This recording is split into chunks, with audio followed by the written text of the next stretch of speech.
These young men have no resources, they have no education, they have no Islamic education, they don't even have a messenger with them.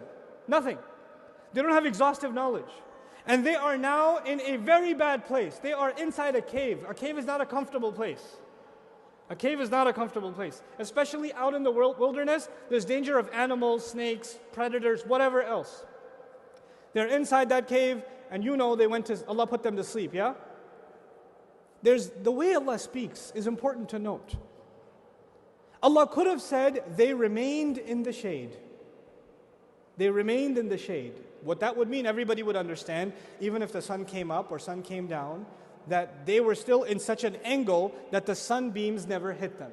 And the easy way to say it, خَيْرُ الْكَلَامِ مَا قَلَّ وَدَلَّ, is, they remained in the dhil.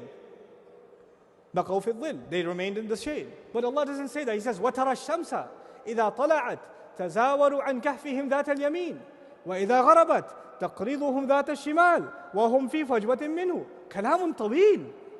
Allah elaborates. You will see the sun as it comes up. It deviates just around them to the right. And when it comes up, when it's setting down, it cuts across them. It doesn't hit them. It lends them a favor to the left, while they are in a wide open space right in between. Why did Allah depict this way? Because the language is making it very clear. The sun was supposed to hit them very directly, but Allah Azza wa Jal, instead of describing them in the shade, Allah moved the rays of the sun around them so they could stay comfy. And the sun would come up and the sun would go down. When people pursue Allah, when people pursue only impact in the akhirah, then Allah will make the sun submit to the service of people that are asleep.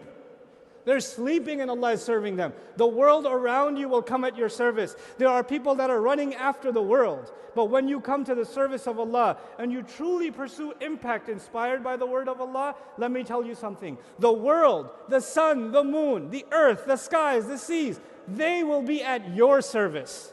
Allah will submit all of this creation for you. خَلَقَ لَكُمْ مَا فِي الْأَرْضِ جَمِيعًا, in its true meaning.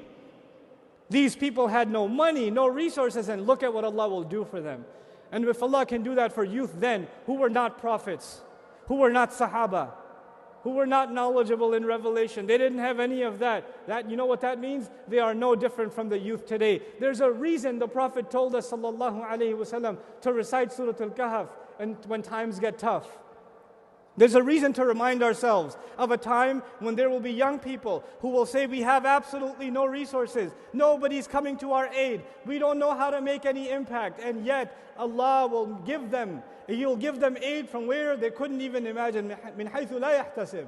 He'll provide from where you can't even imagine. This is the generation that will relive the legacy of the young people of the cave. You are the people. This is what we have to rise to young people. You guys, your lives need to mean a lot more than just the next movie that's coming out. Every tweet, every Facebook post, every Snapchat about one frivolous thing or the next, I'm not going to tell you it's haram. I'm just going to tell you your life means a lot more than that stuff. I'm not here to give you a fatwa. Your life is so much bigger. It's so much bigger, man. You got big things to do. Learn to think big.